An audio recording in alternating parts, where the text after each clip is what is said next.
கடலூர் மாவட்டம் நெய்வேலியில் என்எல்சி நிறுவனத்தின் முதல் அனல் மின் நிலையத்தை இடிக்கும் பணியானது தற்போது தொடங்கியிருக்கிறது. அண்மை செய்தியாக நாம் பார்த்துக் கொண்டிருக்கிறோம். ஆயுள் காலம் முடிவடைந்த நிலையில் அனல் மின் நிலையம் இணைக்கப்படுவதாக தகவல் வெளியாகியிருக்கிறது.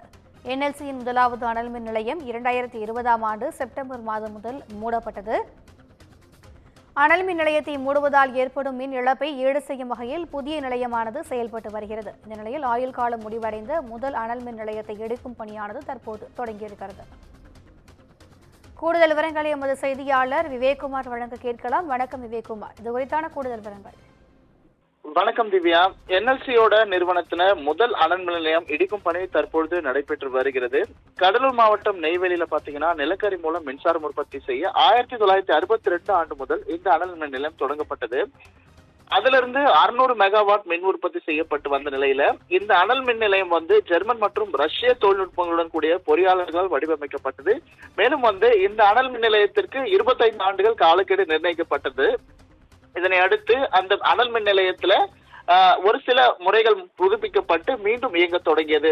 தொடர்ந்து உலக அளவில் ஒரு அனல் மின் நிலையம் 20 ஆண்டுகளுக்கு மேல் இயங்கக்கூடாது என வரையறை செய்யப்பட்டதை அடுத்து மத்திய பசுமை தீர்ப்பாயம் அதனுடைய ஆயுள் காலம் முடிவடைந்த நிலையில என்எல்சி முதலாவது அனல் மின் நிலையத்தை மூடுவதற்கு உத்தரவிட்டது.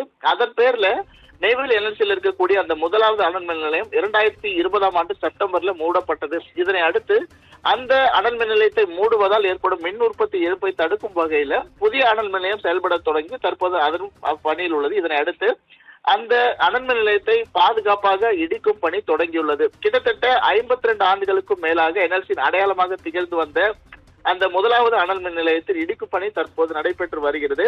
இந்த இடிக்கும் பணியின் காரணமா அந்த முதல் அனல் மின் நிலைய பகுதிகளில் தொழிலாளர் மற்றும் பொதுமக்கள் செல்ல தடை விதிக்கப்பட்டு அதற்கான ஏற்பாடுகள் செய்யப்பட்டு தற்போது அந்த இடிக்கும் பணி நடைபெற்று வருகிறது. திவ்யா,